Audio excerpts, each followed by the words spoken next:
Buenas galera, eu sou Flávio Hag e você está no Itadakimasu.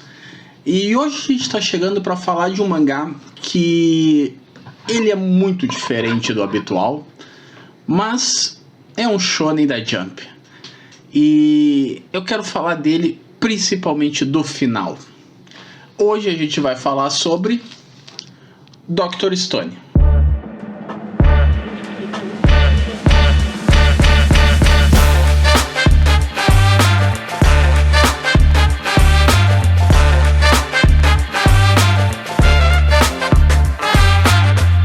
Bom galera, hoje a gente está chegando para falar de Dr. Stone, mangá de Hichiro Inagaki e com a arte do famoso Boichi. E esse mangá foi publicado nas páginas da Jump. Ele tem uma curiosidade comigo que ele foi o último mangá que eu comecei a ler num scan. Aqui vocês vão começar a se situar mais ou menos quando que eu parei de ler scans, que foi no começo de Dr. Stone. Eu acho que no scan eu acompanhei uns 10, 15 capítulos da obra, e aí foi a época que eu parei de... Ele foi o último mangá que eu estava acompanhando. E aí foi quando eu disse, não, chega, não vou mais ler scans. Eu parei Dr. Stone, parei One Piece. E quando a Panini anunciou, eu fiquei muito feliz, porque eu gostava muito desse mangá. Eu, lendo ele pelo scan, eu achava muito interessante. E quando a Panini anunciou, eu obviamente comprei, porque eu queria ver qual era o rumo daquela história. O que a gente vai ver em Dr. Stone? No começo dele, ali no primeiro capítulo, acontece alguma coisa, né, um grande raio no horizonte, e todo mundo é petrificado. Todo mundo vira de pedra. E a gente fica meio... O que aconteceu? O que tá rolando? Passam-se vários anos, passam-se milênios, e depois de 3.000 anos, um garoto, esse aqui da capa, o Senku, ele desperta. Ele consegue quebrar a petrificação dele e acordar nesse mundo em que todas as pessoas viraram pedras. E ele é um cientista, né? Ele é um adolescente, mas ele é fissurado em ciência, ele é um gênio. Ele é considerado um gênio por todo mundo que conhece ele. Ele é o cara que consegue resolver tudo com ciência. Então ele vai criar a civilização do zero nesse mundo de pedra, usando o conhecimento do mundo antigo. Para isso ele vai despertar alguns amigos dele, ele vai descobrir como reverter a petrificação, e aí a história vai embora. E assim, gente, era bem interessante acompanhar como o Senku fazia tudo, sabe? Como ele fazia para criar uma coisa que ele precisava, tipo... para poder desfazer a petrificação, ele precisava de uma bebida alcoólica. E aí, como que ele ia criar uma bebida alcoólica? E aí, a forma mais fácil era através do vinho. Então, ele colheu uvas silvestres, fez todo o processo de fermentação, e nisso se passam anos, né, até a uva maturar ali, virar o vinho e criar o teor alcoólico. E ao menos para mim, esse era um dos pontos mais interessantes em Dr. Stone, porque, óbvio, ele é um mangá de ficção. É óbvio que dois adolescentes não vão conseguir sobreviver num mundo de pedra, no meio de uma selva, né? Porque a selva toma conta da cidade. 3 milênios sem ter a interferência humana, tudo vira selva. E é nesse mundo em que eles estão no meio de uma floresta gigante com animais selvagens que eles têm que sobreviver. E claro, a gente tem que deixar de lado esse ponto da ficção, porque eles vão ter que sobreviver, é a história. Mas ainda assim Dr. Stone tenta manter um pouco o pé no chão. E isso eu acho legal, sabe? Ele tentar usar as coisas que estão ali de um modo um pouco mais verossímil, por assim dizer, né? Porque é óbvio, a gente tem que dar o ponto de que aquilo ainda é uma ficção, é um shonen da Jump. Mas é interessante ver como eles fazem para conseguir os objetivos deles. Isso é um ponto que eu gostava muito e que quando eu comecei a ler a edição da Panini, eu consegui relembrar que me conquistava realmente. Bom, como vocês podem estar vendo, Dr. Stone é um mangá que eu gosto. Ele é um mangá que, pra mim, ele é bem positivo. Óbvio, de novo, ele entra naquela lista de mangás que eu não vou dizer pra vocês que é um mangá maravilhoso. Não é aquele mangá que eu vou super indicar pra todo mundo. Mas ele tá numa lista daquele tipo de mangá que, quando ele tava em publicação, eu colocava entre os principais que estavam em publicação, entre uma das melhores opções para se comprar na banca. Óbvio, hoje eu não vou dizer para vocês irem atrás de toda a coleção com seus 23, 24 volumes, mas eu acho que ainda assim é uma experiência de leitura interessante. Só que ele tem alguns poréns, e eu acho que um dos motivos para ele estar ganhando esse vídeo é os poréns dele, sabe, gente? Porque, de novo, o Dr. Stone entra naquela lista de mangás que eu não acho ruim, eu gosto, me divertiram, mas no mundo geral eu não iria fazer vídeo dele, sabe? Eu iria trazer, por exemplo, o vídeo da semana que vem vai ser Saturn Apartment. Depois a gente vai ter o Incidente de Darwin. Esses são mangás que eu queria fazer vídeo, assim, ó, quando foram anunciados eu disse, eu vou fazer vídeo dessas obras. Ou, por exemplo, em janeiro a gente vai ter o segundo vídeo, inclusive, de Hell's Paradise. Porque Hell's Paradise foi um mangá que realmente, nossa, que mangá bom. Então, quando ele terminou, eu disse, esse aqui tem que ganhar mais um vídeo, porque ele já tem um, né, quando eu li o primeiro volume. E agora eu tenho que fazer sobre o final dele, assim como eu fiz sobre a Ono Flag. E é esse tipo de obra, sabe? Dr. Stone não tá nesse tipo de obra, mas ainda assim tá ganhando um vídeo, porque eu acho que precisava falar sobre essa obra por conta dos dois pontos negativos dele e que, pra mim, não estragam a experiência, não estragam a leitura. Eu ainda acho que é uma obra positiva, mas me incomodaram. Gente, tá um calor insuportável aqui em Porto Alegre. A primeira delas é o desenhista da obra, né? Eu ia falar o autor, mas na verdade é só o desenhista, que é o Boichi. Famoso, ele já desenhou... Ele desenhou e escreveu Origin, que saiu aqui pela Panini. Tem um outro mangá dele muito famoso, assim, do pessoal dos scans. Eu não lembro o nome, mas eu vou botar a capa aqui quando eu pesquisar ali na edição. E o mais recente, que vocês provavelmente devem ter visto o pessoal reclamando, foi que ele trabalhou ali num projeto da Shueisha de One Piece, em que ele contou alguns momentos de One Piece com a arte dele, e isso gerou algumas coisas meio grotescas. E assim, cara, é difícil falar do Boichi, sabe? Porque ele é um bom desenhista, mas ele também é um péssimo desenhista. E isso cria um paradoxo bizarro que eu não consigo entender. Ao mesmo tempo que ele tem ótimas cenas, ele tem uns enquadramentos muito bons, ele consegue criar alguns personagens bem bonitos de ver. Ele também consegue fazer umas coisas que são sem sentido, que desafiam a lógica, sabe? Os corpos femininos, então, do Boichi é uma coisa que é quase doentia. E se não bastasse ele fazer os corpos de uma anatomia completamente sem sentido, em que as garotas não têm costelas e possuem peitos de 300 litros de silicone, ele carrega nas poses sensuais, sabe? Olha a capa desse volume 7 aqui, e isso aqui é uma capa leve, tá, gente? Porque, cara, ele tem coisas piores. Essa personagem aqui, inclusive, a Kohaku, ela é uma personagem que ela é atlética, ela é lutadora, então ela tá sempre pulando, sempre saltando, e obviamente quase todas as poses a bunda dela aparece de alguma forma. É incrível isso. Eu acho que a bunda dela apareceu mais vezes no mangá do que o rosto dela. E quando ele tenta fazer uma coisa mais bonita, mais estética, ele faz uma coisa muito bonita e muito estética. O problema é que ele quase nunca quer. E eu acho que um dos maiores problemas de Dr. Stone é ter que lidar com a arte do Boichi. Mas eu ainda acho que o trabalho do Riichiro Inagaki consegue superar isso, sabe? Eu até brinquei no Twitter que eu disse, cara, eu gosto de um mangá do Boit. E aí o neto do meu páginas me respondeu que não.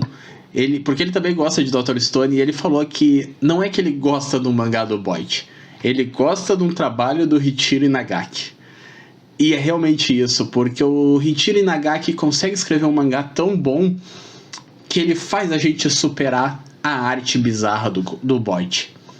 E eu queria ver mais obras desse autor. Eu até tenho que pesquisar, ver se ele já publicou mais alguma coisa depois do final de Dr. Stone, para ver se ele, trabalhando talvez com outro artista, ele consegue ser ainda melhor. Mas, deixando o Boit de lado, vamos falar sobre o final de Dr. Stone. E aqui, gente, vai ser um grande momento de spoiler. Eu nem vou botar a área para pular, porque o vídeo tá recém no comecinho ali, né? E eu preciso falar sobre o final. Esse vídeo é para falar do final de Dr. Stone, porque ele é o motivo de eu querer gravar. E por que isso, Hag? Bom, para quem acompanhava Dr. Stone sabe que o final dele foi bem abrupto. E quando eu digo que foi bem abrupto, foi uma coisa tipo assim, ó... do nada foi avisado que Dr. Stone iria acabar em 4 capítulos. E todo mundo disse a mesma coisa. Como assim? Não faz sentido. E não fazia mesmo. Eu lembro que assim, ó, eu li o volume 19 da obra e eu falei para uns amigos, cara, esse mangá aqui vai ser eterno. Porque o que eles abriram no volume 19 ia expandir Dr. Stone para sempre. E aí o mangá acaba no volume 22, eu acho, 22 ou 23. E aí, cara, 4 volumes se passaram e o mangá acabou. Não fazia sentido. E quando eu fui ler, né, quando finalmente os volumes chegaram, a Panini publicou eles e eu fui ler, realmente não fazia sentido. Bom, por que não fazia sentido? E aí agora vamos entrar então na questão dos spoilers. Bom, várias coisas aconteceram, toda a questão das pessoas virarem pedras, o mundo ter sido petrificado, e lá pela metade, ali pelo volume 12, 13, eles descobrem o que é que transformava as pessoas em pedras. Era uma maquininha, um aparelhinho bem pequeno, que eles apelidam de Medusa, e esse aparelho veio do espaço.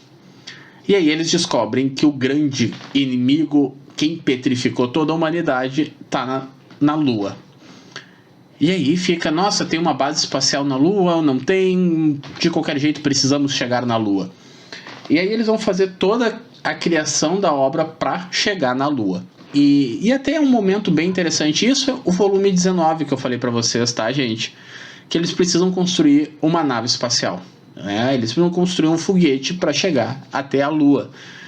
E aí eles têm todo o plano montado. Eles vão sair do Japão, né? Eles vão finalmente explorar o mundo, justamente para montar todos os recursos que precisam. O primeiro lugar é ir para os Estados Unidos para achar as reservas de milho e com o milho conseguir produzir as bebidas alcoólicas para criar despetrificar o mundo, e despetrificando o mundo conseguir mais mão de obra, e aí ir para outros lugares para buscar borracha, né? Eles vêm até o Brasil, no Brasil eles conseguem minerais. É bem interessante isso, sabe? Só que é feito corrido, é feito assim, ó, do 19 até o final da obra, é muito rápido.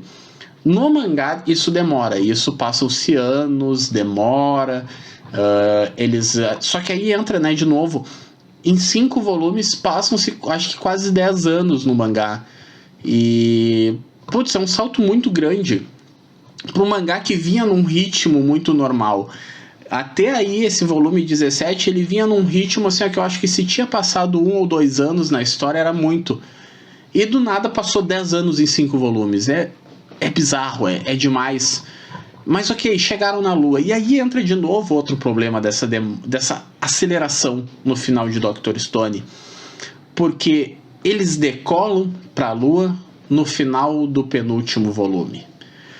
E aí vocês vão dizer, nossa, então a batalha final acontece no último volume, só no último volume. e não existe uma batalha final. E cara, e é aí que me pegou, sabe? Foi aí que eu disse, cara, putz, estragou tudo. E ok, agora falando assim parece que pesou, né? Nossa, estragou tudo, não vale mais a pena. Ainda vale porque eu realmente gosto dos arcos anteriores, principalmente antes da exploração mundial. Os arcos lá no começo são muito bons, né? Toda a Stone War, né? O arco da Guerra das Pedras é muito bom. Mas voltando pro final, é um final que, cara, parece que faltou criatividade pro autor. Porque, vou dizer aqui o grande final, né? Eles chegam lá na Lua e eles descobrem que existem bilhões daquele aparelho lá. E, na verdade, aquele aparelho é um ser alienígena senciente. Sabe? É um ser alienígena que tem consciência própria, que é meio que um parasita universal. Ele precisa ser alimentado por tecnologias, só que ao mesmo tempo ele tem uma contradição, porque ele precisa que quem alimente ele viva por anos, por décadas. E aí para isso ele petrifica as pessoas, só que como as pessoas estão petrificadas, obviamente elas não morrem, mas elas também não produzem nada. E fica nesse... E aí, cara, é até um final meio confuso, meio bagunçado. O Senku começa a negociar com essa entidade, que a entidade diz que vai petrificar todo o planeta de novo, e aí ele negocia e fica nisso. E, cara, não fica bom. Não fica bem feito, não fica legal. Porque a gente não sabe quem criou essa tecnologia de petrificação. A gente não sabe da onde ela veio, para onde ela vai, porque eles simplesmente decidem deixar a Terra de lado e ir embora. E é só isso, sabe? Eles simplesmente dizem pro Senku: não, eu não aceito teus termos, então a gente vai embora. E aí eles vão embora. E a Terra fica livre deles. E pra quê? Sabe? Não... E pra piorar, se já não dava pra piorar o final, eles conseguem dar uma piorada ainda mais. A gente tem ali um último capítulo, o final, quando eles voltam pra Terra. E aí temos toda o último capítulo ali, depois de alguns anos já se passaram, a sociedade já começou a se estabilizar novamente. O Senku é famoso, ele é um dos líderes mundiais da ciência, ele é o cara que ressuscitou a humanidade. E aí o grupo principal dele, que são os salvadores do mundo, estão reunidos para um casamento. E aí eles vão lá no laboratório do Senku descobrir qual é o grande projeto secreto que ele está trabalhando. E aí eles descobrem que o Senku inventou uma máquina do tempo. E acaba o mangá. E é exatamente assim, tá, gente? A última página é eles descobrindo que o Senku criou uma máquina do tempo. E acabou. E aí, cara, eu lembro que eu terminei e eu fiquei olhando assim, o que o autor fez? Porque, além do que eu falei antes, a gente não saber quem criou as máquinas Medusa, a gente não saber de onde elas vieram, para onde elas foram. Ainda o autor criou que o Senku conseguiu criar uma máquina do tempo e deixou largado assim. O que vai fazer com aquilo? Ele vai voltar no tempo para tentar impedir a petrificação, né? Sabendo que a Terra vai ser petrificada, ele vai voltar e avisar para evitarem. Ele vai voltar no tempo para evitar algumas mortes desnecessárias que aconteceram ao longo do mangá. A gente não sabe. E isso cria uma questão ainda mais complexa, porque, por exemplo, ao longo do mangá, ali no começo até, tem a garota que eu mostrei, ela é uma nativa, ela não é uma pessoa que foi petrificada. Porque os astronautas que estavam na Terra voltam para a Terra depois da petrificação e encontram todo mundo petrificado. E esses astronautas se relacionam entre eles e criam uma nova raça ali, uma nova raça não, né? Continua sendo um ser humano. Mas criam uma nova geração de humanos que vão passando ao longo dos anos. Então, se ele voltar no tempo para impedir a petrificação, esses astronautas, por exemplo, não vão ter se relacionado e, consequentemente, não vão criar todo o povo nativo? Seria isso? E, cara, isso cria várias dúvidas, isso cria várias perguntas, porque é só largado, é só vago. E aí alguns vão dizer, é um final aberto. Não, cara, não chega a ser um final aberto, porque não chega a ser um final. Ele não chega nem a nos dar opções do que poderia acontecer com essa viagem no tempo, porque o Senku nem chega a falar direito o que ele quer com essa máquina do tempo, o que ele quer fazer com isso. E a gente também não entende direito como é que é a reação dos outros, o que os outros acham disso. Só fica largado. E isso me incomodou. Eu vou repetir, né? Não me incomodou ao ponto de eu achar que é um mangá ruim. Me incomodou ao ponto de eu precisar gravar um vídeo para falar sobre isso e talvez ver qual foi a opinião de vocês que leram Dr. Stone. O que vocês acharam desse final, né? Porque, cara, é meio preguiçoso, é meio falta de criatividade. O que aconteceu com o autor que simplesmente perdeu a mão? Ele claramente foi isso, sabe? E a reta final do mangá passa muito essa sensação, principalmente quando ele começa a pular as coisas, sabe? Quando eu falei, tinha toda a questão dele montar ali precisamos pegar milho nos Estados Unidos, madeira borracha na Amazônia, precisamos pegar minerais ali em Minas Gerais, e é onde eles vêm aqui para Minas Gerais pegar minerais, e aí eles vão pegar ferro na África, umas coisas assim. E chega num ponto que ele começa simplesmente a pular, sabe? Eles chegaram na África, e na África eles foram bem recebidos, e na África eles montaram a cidade e já foram pro próximo país. No outro país, de novo, foram bem recebidos e... Cara... parece que simplesmente chegou num ponto que o autor disse assim, cara, eu não consigo mais contar a história. E os editores da Jump disseram, tá, então encerra.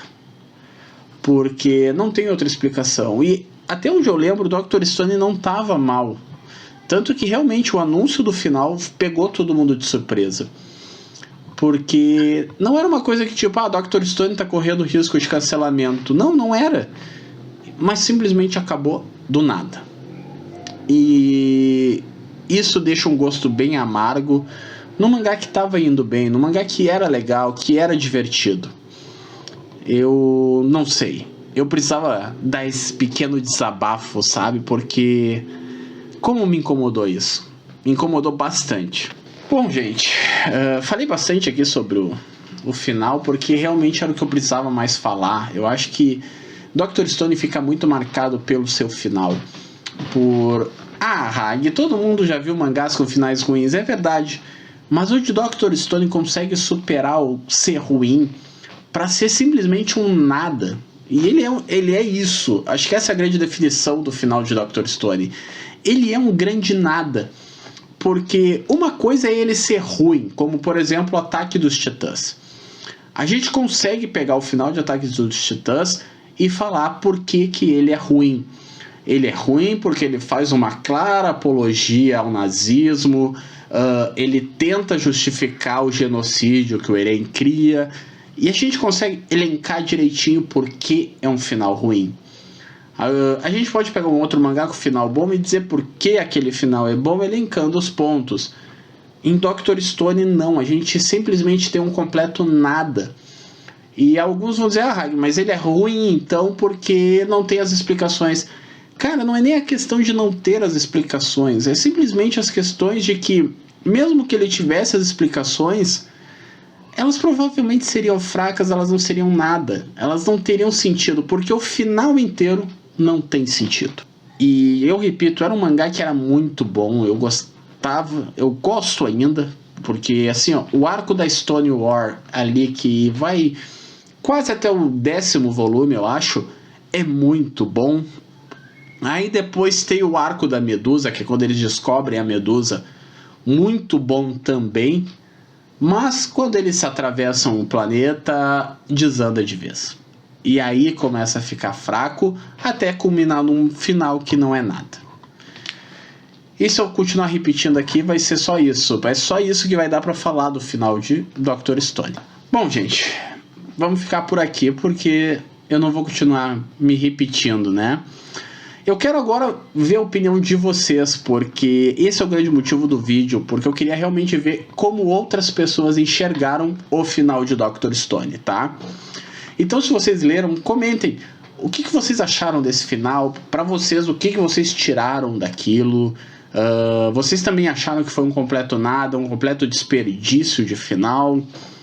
Ou para vocês fez algum sentido e talvez tenha chegado perto de ser bom? Eu duvido que alguém vai me dizer que o final de Dr. Stone foi bom. Mas se vocês realmente acham, tentem me explicar por quê. E é isso por hoje, tá? Não esqueçam de se inscrever no canal, deixem seu like, compartilhem. E é isso. Na terça a gente volta. Eu vou agora as próximas 2 terças, né, que são as últimas 2 do ano. Eu quero fazer alguns vídeos sobre o que eu tô colecionando. Então voltem aqui para ver um pouco de como anda a minha coleção. Até lá, pessoal.